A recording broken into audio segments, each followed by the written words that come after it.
bringing in. So then, are you aware of the specific role that this Michael Spritzer-Rubenstein played? No, sir. I just made the contact on that day and explained the roles, and then I was told he was no longer there, so I never received an answer. So you didn't have anything to do with him specifically until Election Day? I didn't even know his name. No, I did not. Well, you must have known his name because you sent an email, or you received an email sometime around August 24th saying, hey, talk to Michael to help with elections, and then you forwarded his name. In fact, on the 28th, you sent an email to Green Bay, Madison, Racine, Kenosha, and said, reach out to Michael. Mm-hmm.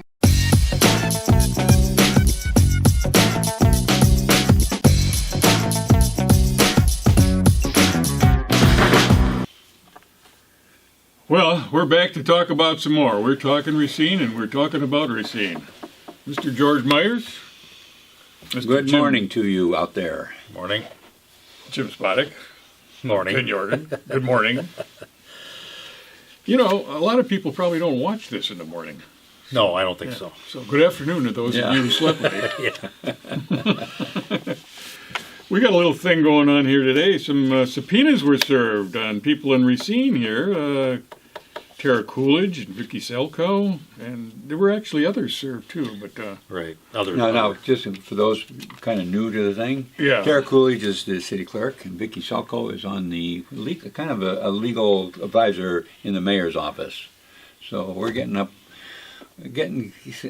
after some of these people that have been hiding stuff and seeing if we can. And of course, Tara suck a little information Coolidge would have been in charge of the elections. running the elections. That's right. And Vicki Selkowe was involved in that as well. In fact, she was the one that was farmed out to, was it Tara? Or? Tara, I think, was farmed out to Kenosha for a while. I'm not sure. You know, we don't know because we don't have all the information. Hopefully subpoenas will do it, but this is... Why don't we have all the information? It's just Racine. So hard to get any information. You know, there's this open records supposed to be accessible to the people, and for some reason or another, it just doesn't work out that way. No. And that's what these subpoenas are all about. It's like, you know, you guys aren't following the law. We asked for information, and you're not giving it up, and now it's going to go through the courts. Probably. This is that Zuckerberg money that Racine received. It was, I think, about $1.2 million. This is what bought the van. Remember, the vote at home, vote-mobile, $250,000. Now, why didn't they just convert a city bus? Have you ever seen the city buses with anybody on them? Whatever. I mean, I always look to see if there's riders on the bus. Well, I know. Now, granted, I'm not sitting out there during rush hour, but I don't get it. You know, I would think that you could take that ride symbol off of there and put a vote symbol on it. Yeah, whatever. And you're good to go. Well, anyway, I'd kind of like to go through some of it. Now, we've done this before, but now the subpoenas are done by Michael Gableman, who is a former Supreme Court justice, and he's now heading up an investigation on where did this money go, Zuckerberg money go, and how was it, how did it infiltrate the elections in the state of Wisconsin in the 5 cities, and so these subpoenas are now given or issued to Vicki Selkowe and Tara Coolidge in Racine. I believe there's one in Kenosha, Green Bay, Madison, and then in Milwaukee also. And I believe the Wisconsin Election Commission, Megan Wolf, has also been subpoenaed also. Been asked, it's my understanding, for what role these outside consultants could play. Do you have written information that you supplied them as far as what they can and cannot do? That's a great question. So, no, they did not ask us for what roles. I proactively called. So when Clerk Juneau called or sent that message to our office, I proactively called Green Bay and explained to them what appropriate roles would be at the polls. That's part of, training that we have, guidance in terms of what are the roles available for somebody at central counter or polling place. Oh, so they did not come to you ahead of time to ask about bringing in. So then are you aware of the specific role that this Michael Spritzer-Rubenstein played? No, sir. I just made the contact on that day and explained the roles, and then I was told he was no longer there, so I never received an answer. So you didn't have anything to do with him specifically until Election Day? I didn't even know his name. No, I did not. Well, you must have known his name because you sent an email, or you received an email sometime around August 24th saying, hey, talk to Michael to help with elections, and then you forwarded his name. In fact, on the 28th, you sent an email to Green Bay, Madison, Racine, Kenosha, and said, reach out to Michael. I mean, that's him. So, I Right. mean, you heard his name before Election Day. But I didn't know that he was the consultant that was at Central At Count. Green Bay. Right. Oh, because they didn't come ahead of time to clarify what these outside people can and can't do. What they want is basically what we've been asking for a long time is records from these communities as far as what went on and how that money was spent. And were the clerks really running the elections, or was it infiltrated by a third party to run these Well, elections? you'd like to, I mean, all of these records, particularly like emails, is going to show the conversations that went on amongst the various players. And I think that's the big problem. Right. Because if you get into on the conversation, I don't think these people really took much care with what they were saying to one another. And so they've said some things that are probably personally embarrassing and certainly publicly embarrassing. Right. Right. And so they don't want to give up the records. And now subpoenas have been issued for them to do that. And there were a couple of places too where Zuckerberg moved in. One was up in Green Bay, and the city clerk up there just was beside herself. She actually quit. resigned. Yeah. Yeah, she says, they're telling me what to do, and I'm supposed to be running it, and that's the way the law is. So when somebody comes in like that and removes the only person that is legally allowed and qualified to run an election, and gets them removed, and then these other people come in and they start running things, that's illegal. So and that's what where we think some of that was going on here in Racine also. You have to remember, we were the ones that came in when Green Bay first. I think there was an open records request by, I believe it was Tim Rantham. He's an assemblyman up in, I want to say, Green Bay area. Actually, that clerk went to him and said, do a records request, because she had been emailing back and she forth. asked to be Asked for her somebody to do a information. record. She can't tell you, but And that's what really sparked it all off. And Yeah. we did it on this show, and we're going back now, 3 months ago probably. Oh, at least, yeah. So now this information with the Coolidge and Selkowe and these subpoenas now are hitting national news. We did this 3 months ago. We were already on this stuff. We had broken a lot of this stuff, and of course Racine. And I think what's going to happen here now is that Racine is going to be hitting the spotlight, because some of these emails that were back and forth with Coolidge particularly, because some of these emails were given up to hot government, and we got a hold of them, and we went and we gleaned through them. But, I think the clerk Coolidge it seems to me that they are a fair amount of Coolidge emails, very little of Selkowe's, and Selkowe is almost like they've been gleaned down to one email. I send Doc an email, Doc may send it to George.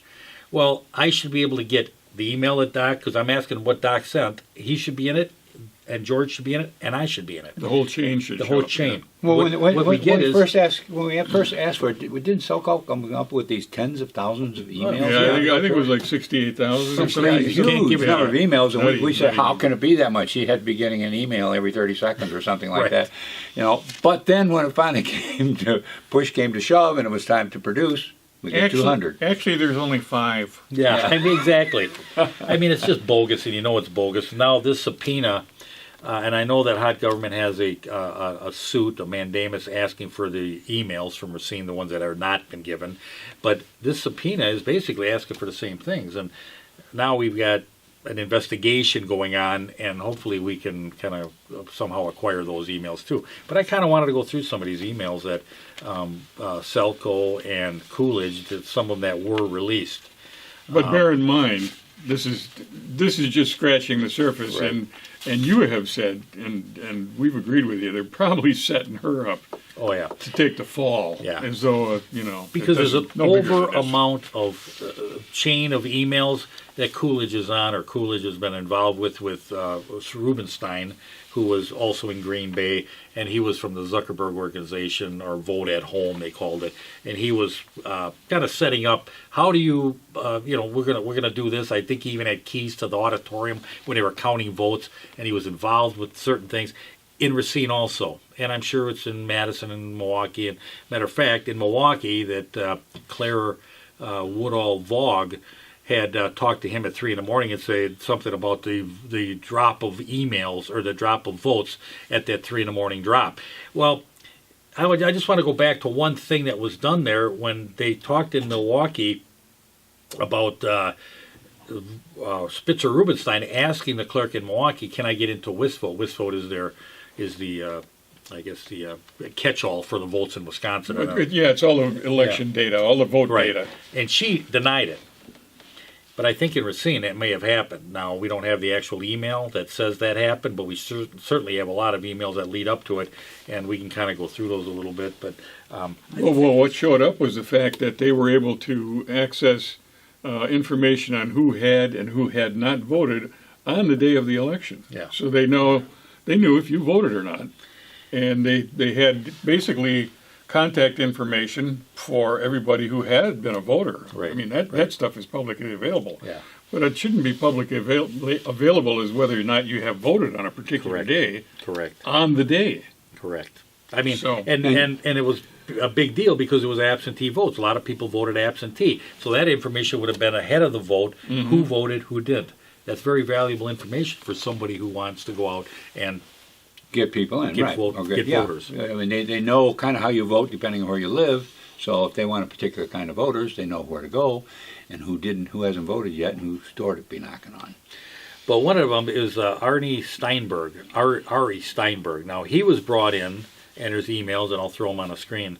And he was from Digital Response. And in one of the emails, Arnie's, we are going to bring in Arnie Steinberg at U.S. Digital Response. Steinberg was brought in to develop a vote tracking app for Coolidge. Now, he's going to come in. Now, he also, at that time, did not work for Facebook, but at one time was an app designer for Facebook. They bring him in to design this app to do, and then it goes on to say, So he can handle the WisVote information. Exactly. In other words, 'cause And one how do you thing to get that the raw WisVote? data, but how you going Right. to use it? Yeah. Right. So, I mean, you have to have that. Now, can we create a ballot log outside of WisVote, either for election day or for the entire process? So, I mean, they're setting this up to say, we need all this data. It's already been set up by the state of Wisconsin. The state of Wisconsin and Wisconsin Election Commission, which was run by Megan Wolf. She's also been subpoenaed. Now, how did Spitzer Rubenstein and Arnie Steinberg inject themselves into it and then get to this WisVote? Somebody let them in. Somehow that information has been either given to them, and we're going to find out more, I think, as this investigation goes. But why is a third party with Facebook connections infiltrating Racine, Wisconsin in the election? Why are they allowed to? Right. I mean, a grant money, George, you got a lot of money. you can work on motives later on. Right. But the fact that they have access, were given access, that's a serious problem. It is a serious problem. I mean, and grant, they say, well, it was just a grant. There's nothing wrong here because we were given a grant. Well, that's right. George can give a grant to anything he wants to, anybody wants to, and they can accept that grant. But George isn't going to be in the voting booth with you at the time to say, I gave a grant, so I should be able to be here. That's not right. No, and that's what was happening up in Green Bay. The clerk couldn't get into the Sear machines until the guy from wherever got there and let him in, and because he was beginning to run things. So there are some serious issues here that need to get straightened out. I mean, there's a lot of voting issues that need to get straightened out. The more you dig, the more you find. But it's our responsibility as citizens to straighten this stuff out. Well, and one of the things we wanted to be clear about, and we have been in the past, is that we're not real confident that Robin Voss is going to run a completely impartial, completely thorough investigation. We just, he's very much in the thick of all of this stuff. Okay. There's a lot of money being made in the way politics are being run right now. Yeah. I mean, it's just amazing. Well, you see these people coming into Congress in particular, and maybe they're worth maybe a couple $100,000. They got a house, but after they've been about 20 or 30 years, all of a sudden they all these tens and hundreds of millions of dollars of assets. Yeah, they made some good investments. But you know what's interesting about this Voss and this investigation is that they're zeroing in on Zuckerberg money. Now, I agree, it needs to be looked at. I don't think this is as big a deal as, say, voting Dominion and some of these other voting, this software, that should be looked at. You know, that really is a big issue, but they seem that doesn't seem to be an issue because of Zuckerberg money. Now, Zuckerberg money has been mostly Democratic cities. He's a Republican. So he can make hay on this with the Democrats. You know, so this looks like I'm digging in and I'm going to push this. I don't see anything that says, hey, there's some voting issues, there may be some software issues, some modem issues that we brought up that said, oh no, nothing happens in Racine County because we're not connected to the internet. Well, we proved that to be untrue. Well, is there going to be any investigation of the Bradley Foundation? The Bradley Foundation, which is considered to be a nonprofit charitable foundation, and they're heavily involved in political donations.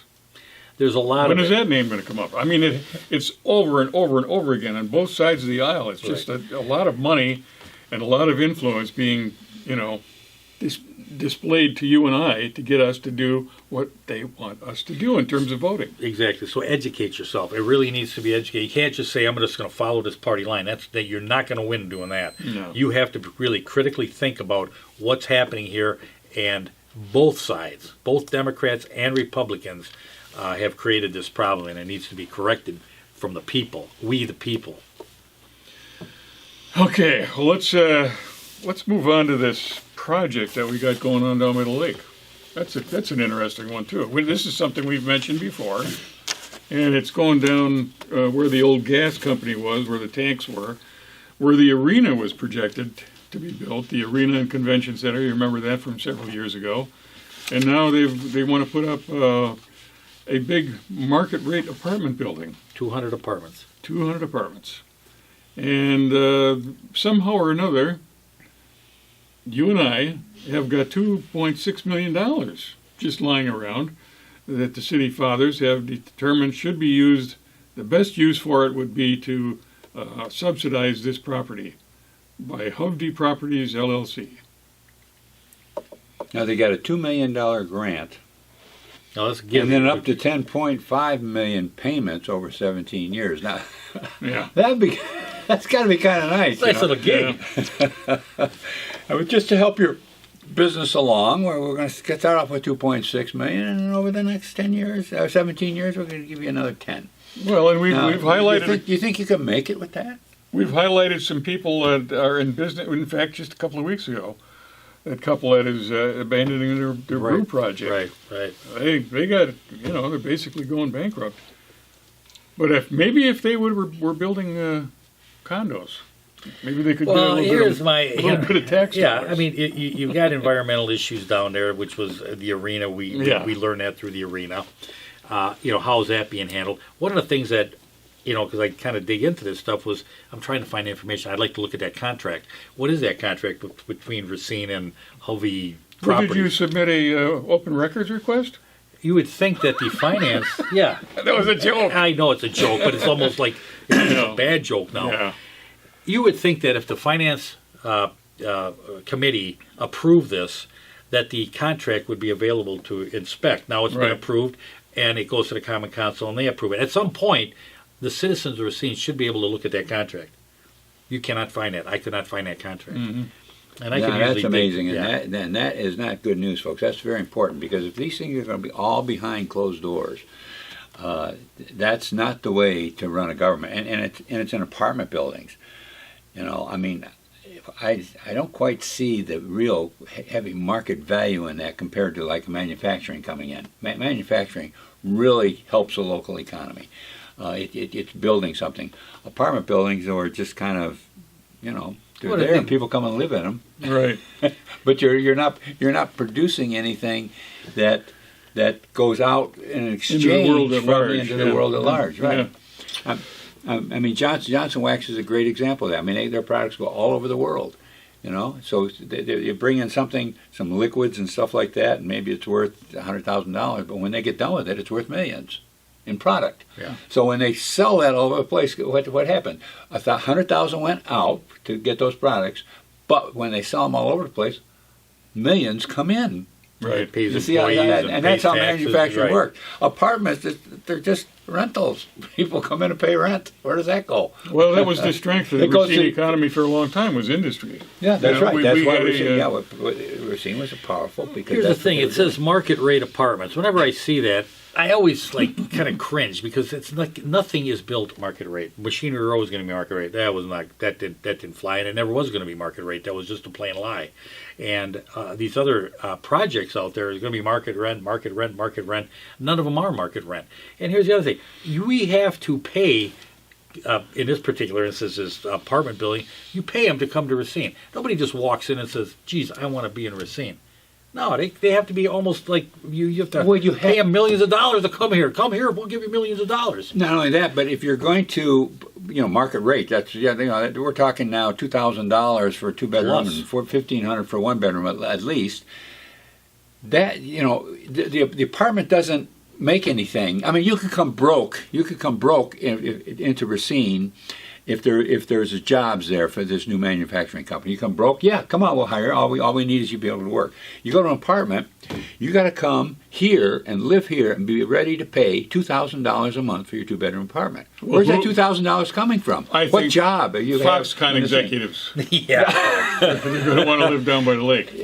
Yeah, I mean that was the Making idea. TV, Foxconn, urgent cars. Foxconn. What is it that they're making now? Yeah, What are they and making? where are they making it now? Yeah. Now we're talking about Ohio. They're going to make the cars instead of well, we're going to do a show on But Foxconn. that's no different. That's almost But like the point is that when you bring manufacturing in, anybody can come here as long as you're able to work. You have a place to go. But when you bring in an apartment, you're not welcome here unless you've got $2,000 a month to pay to the landlord every month. And so you can't just have that sitting in a kitty. So you have to be able to earn it, and you can't be earning it in Mount Pleasant or someplace. You have to be able to earn it pretty close to where you live. You don't want to drive to where you live for a half an hour or something like that. So it's. Well, think about it. I'm just questioning. Every time we see these big projects, it's apartments, I know. and I don't. What mind are they projecting here? 200 market rate apartments. If that's $2,000 a piece, that's $400,000 a month in rent. Am I well, they're doing the math right? anticipating. Yeah, they're anticipating. I think it's a $40 million project, is what I heard now, and that could be. But here's the thing: I just why Racine? Why would I do this if I'm successful other places? I mean, you have to remember, you get the Zahns building. Where's that project? That was already supposed to be done. Oh, Remember? that's not done? No, not done. I've been done. The Imaginarium, right? Exactly. We had the Imaginarium. The Zahns was the last thing that was actually in there. Yeah. And with the Imaginarium. Well, they're with still the- imagining that something's going to happen. I mean, with the boutique And I'm not hotels trying gonna to get throw out there. cold water on everything, but the fact is, you're not. You don't have a place that you want to run to. There's reasons why. If you create an environment that's great for people and great for a community, then other people are going to say, "Geez, I want to live in Racine. I want to go there for these reasons." Yeah. There's no excitement here. There's nothing here. Everybody, we got a coffee shop. We got this. No, other cities do exciting things. I mean, Nashville does great things. Charlotte does great things, and they create environments. Here we don't create those environments. We're this top-down mentality that the government is in charge. We're going to do things for you, and somehow the voting public in Racine runs to the polls and puts the same people in each and every time. I don't understand that. I wish the people of Racine would just wise up to the fact that a lot of this is caused by the government. I mean, we do too many rules and regulations, too high taxes, and spending money. I mean, $2.6 million. I don't know where it's coming from, but it better not be coming from Racine. It better not be coming from that intergovernmental fund with that I think they Racine probably Road got set it, for yeah. so much money. Yeah. I mean, but the thing is that, and it's for apartment buildings, places to live. It's not a place to work. You need a place to work, and there's businesses looking to build up. But boy, when you come in, what happened to that? Remember that guy came up from Kenosha, came up from Illinois. And he was gonna start up in a business in down around Clark Street in that area. Yeah. Remember? Yep, And what was the first thing the city did? Got rid of all his tenants. Yeah. The city came in. Oh, you're talking about Jeff Nelson? Yeah. Yeah. Yeah, no, he came from Kenosha. Was it Kenosha? Yeah, okay, yeah, I was thinking it was Illinois. yeah, All right. yeah. But anyway, he moved into Racine, and there were a couple tenants with the building. That helps with the cash flow and everything. So the first thing that the city inspectors did, they came over and got rid of all his tenants. Said they're Who had all been out of there for compliance. years. Yeah, exactly. They're suddenly out of compliance. We're running out of time. I want to bring up one thing. I know we don't have it on Okay, the all right. agenda here, but we did get we've gotten some feedback from I don't want to call them employees, people in Racine that work there and in the transportation department, who said, we just had a Trevor Young, who was an alderman, was promoted to the head of the transit department or transit position. Now, from what we're gathering here is that there was another employee there that was well versed in it. He was been there a long time. He was a black gentleman who was, I guess, treated, you're not going to get that position, or no one else in there who has it. We're going to take the 25-year-old Trevor, who obviously has played his cards perfectly with Corey Mason, and we're going to move him into that position. Well, I saw him driving. But here's the thing. I saw him driving a car one day, so obviously he's qualified for transportation. But here's the thing. With Corey and, the initiative to bring more black officers to, more of this, how do you pass up a qualified black man in that position to put in a crony? Yeah, and what happened to that? I mean, didn't they have a new officer, an equitable officer or something like that? Somebody they were putting in, I forgot what his name was, but he was going to make sure that this there's somebody there supposed to make sure this is right. The equity project. Yeah, the equity project. I mean, it's the hypocrisy. Where's that is guy? unbelievable. You flunked, and you missed your first shot, Mr. Equity Officer, whoever you are. I think Selkowe's involved with some kind of community initiative, sort of too. So how do you? But see, this is how it works. We say this stuff over here, but we don't actually act it out when it comes down to that position. Yeah. Unless. This guy probably was an independent thinker, and that's not good. Yeah, that's probably his bobble rating was very low. the low bobble rate. You got to admit, no job for you. No. I mean, what Trevor, about 3 bobbles per minute or something like that? Yeah, And Trevor, his is like a Yeah. Well, he's going so fast it's like a blur. It's like hummingbird wings. Oh yeah. All right. Anyway, so much for that. Next week we're going to talk about more Racine, and we're going to try. I think we're going to look around for things that we can give you a positive report. Why on. don't we did talk about this? Yeah. Let's bring it up about homeschooling. We'd like to talk to people that are homeschooling. Yeah, and really get kind of a feel, maybe interview you. So absolutely. If you guys got a successful homeschool operation going along, get in touch. And in the meantime, thanks for being here, and please come back next week. We'll see you then.